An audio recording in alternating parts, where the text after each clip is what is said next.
coffee break was good. You know, patriotism, okay? This is a good time for everybody to be patriotic. And look at our president. Look what he's doing today. Today he signed, what he did was he went and opened up the library for Theodore Roosevelt, okay? I mean, they just opened it up today. It was done in what they call the Badlands in North Dakota, and that's where he has his library. But patriotism should be at its height right now. Okay, we should be all patriotic. Everybody should be patriotic. The 4th of July is coming up for 250 years. What is the matter with being patriotic? I tell you what, this is a bad time for all these socialists or democratic socialists to be running for office. I mean, let's just one girl. She said that her hands were dirty, so she wiped her hands with the American flag. If I would have seen her, I would have popped her with the American flag.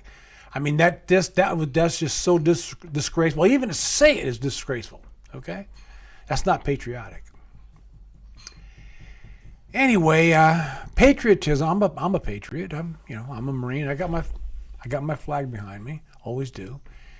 And I'm a patriot. And Donald Trump is a patriot. President Trump has been doing everything. I mean, he had the fights there on the lawn there at the White House, which I thought was great. And that went off pretty good, even though there was still apparently someone was trying to do something to upstage that, maybe cause a ruckus. I don't know if there was an assassination attempt or supposedly going to be an assassination attempt, but it didn't happen. The fights went off without a hitch. And now we're coming out. We're just like I said. He just opened up the library for Theodore Roosevelt. Barack Obama opened up his library just about a week ago, and I think that was pretty patriotic. I didn't like the library too much the way it was set, but that's his library, and every president should have one, and show the things that they did while they're in their presidency. And Donald Trump is going to have one done in I guess that's not Miami. I guess it's going to be in Dade County is where they're going to have his. It's over there by Mar-a-Lago, but he's already talked about that. But let's talk about patriotism, okay? I think this is something that's some people don't. I mean, okay, some of the stuff that's going on with the socialism, with democratic socialism, which is the same thing as just socialism. I don't think that's ever going to work. I think they got some gal now that's it's in Colorado, I guess, and she's running for one of the House seats there, she's running against. She upstaged an incumbent, which was a Democrat already. And same thing with, I think there's 3 of them, 3 seats in New York that Democrat socialists upstaged or replaced, I guess, incumbents who were Democrats. I don't see that happen on the Republican side. And I see Republicans gaining seats, even when they do, in different states and different sections. So I don't see the Democrats taking over the House of Representatives or the Senate, for that matter, in the midterms. But this Democrat socialism, this is this Johann Mondami, he wasn't the first one. Let's go back to Bernie Sanders. Bernie Sanders was really started this. OAC, Olivia Ocasio-Cortez. I mean, she's a socialist Democrat, if you will. And I don't know how what's her name there? That's Somalian there in Minnesota, Ilhan Omar. I guess she's a Democrat socialist also. And I think she's on the hot seat right now. They might be deporting her before long, because she's done some stuff that they're talking about, some emails that came to her from some other guy. Some other Somalian that was emailing her about some fraud that's been going on. Now, this fraud's been coming out like crazy here in California, especially, and this has been happening in Minnesota. It's happening. It's been happening in Maine, and they got Democrat Socialists over there. What's his name? He's a Marine, and I can't think of his name, but he's running for Senate over there. And she's running against Susan Collins, and I think Susan Collins is gonna win anyway. But this is a bad time, really, for all this patriotism to be going on right now, for all this Democrat socialist stuff to be going on right now also. And then some of them are saying one person said, we deserved September 11th. And that Israel deserved October 7th. And they said, save Palestine. There is no country of Palestine, okay? There's some people of Palestine, just like the Kurds. The Kurds belong, there's some Kurds in Syria, there's some in Iraq, there's some in Iran. And Kurds are a little bit different than the others in those particular countries. But Kurds, they're a people, but they don't have a country, okay?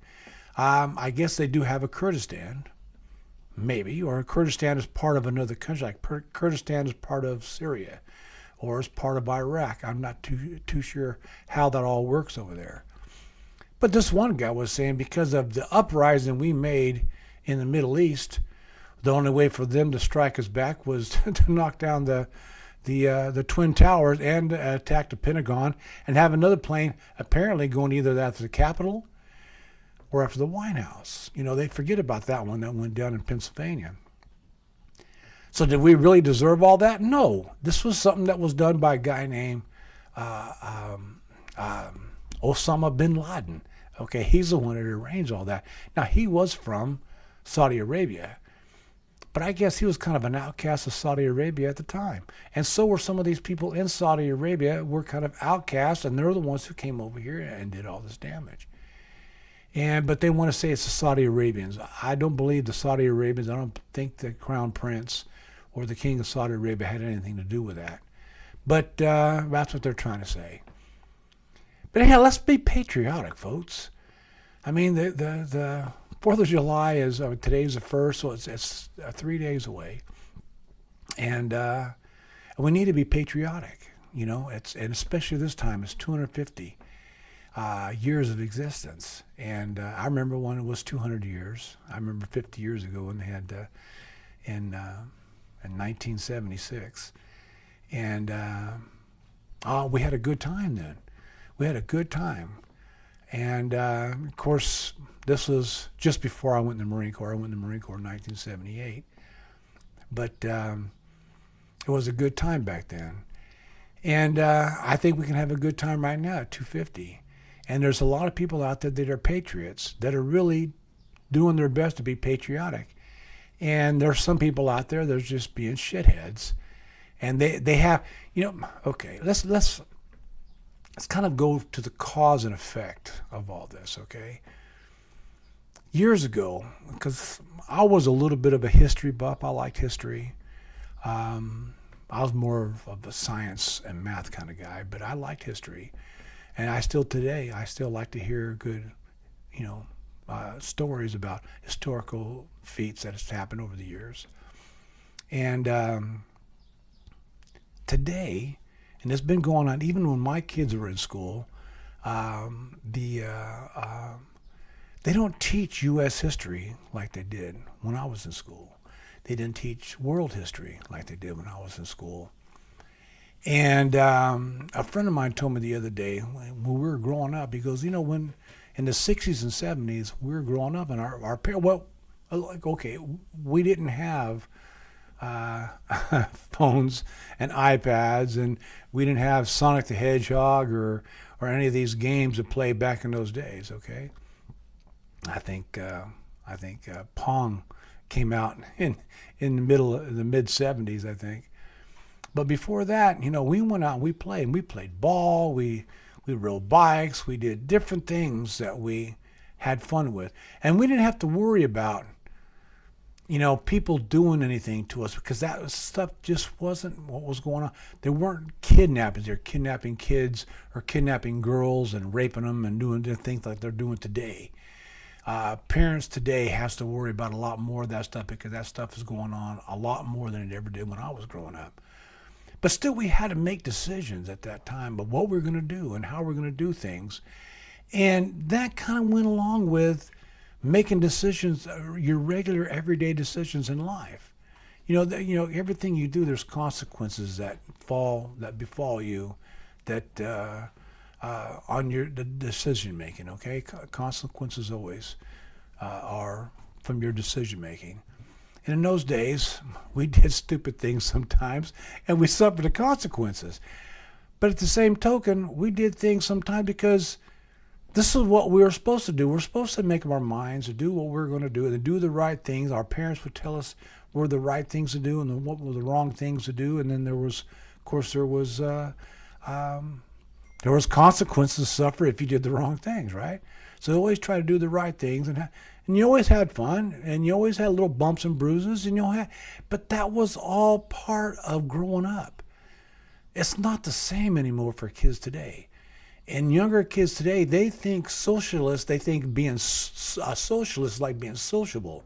No, socialist is when you run out of somebody else's money, that's socialist. Okay, and when it's over, your government or whatever you're doing, you run out of other people's money, because socialism is really other people's money. That's you're getting taken care of. You're getting this for free, that for free, and that's what they're talking about: free health care, free everything. That's what some of these socialist Democrats want now, and we're going to do this, and we're going to fight Donald Trump. Donald Trump is the best president we've ever had, and what he's doing. I mean, I think the Save America Act, I don't like some of the as far as what happened with the Supreme Court. I liked it when they said that men can't play in women's sports anymore. I mean, that was kind of a no-brainer to me. But the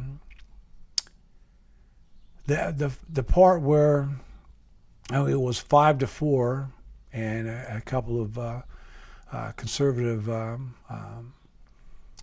justices went the other way, but they didn't.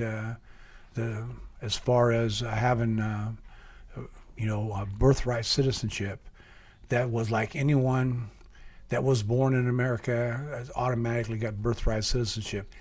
I don't think it's supposed to be that way. I don't think they meant it that way. But when you're looking at the scope of what it means one way or the other, I told a story here a while back about my uncle.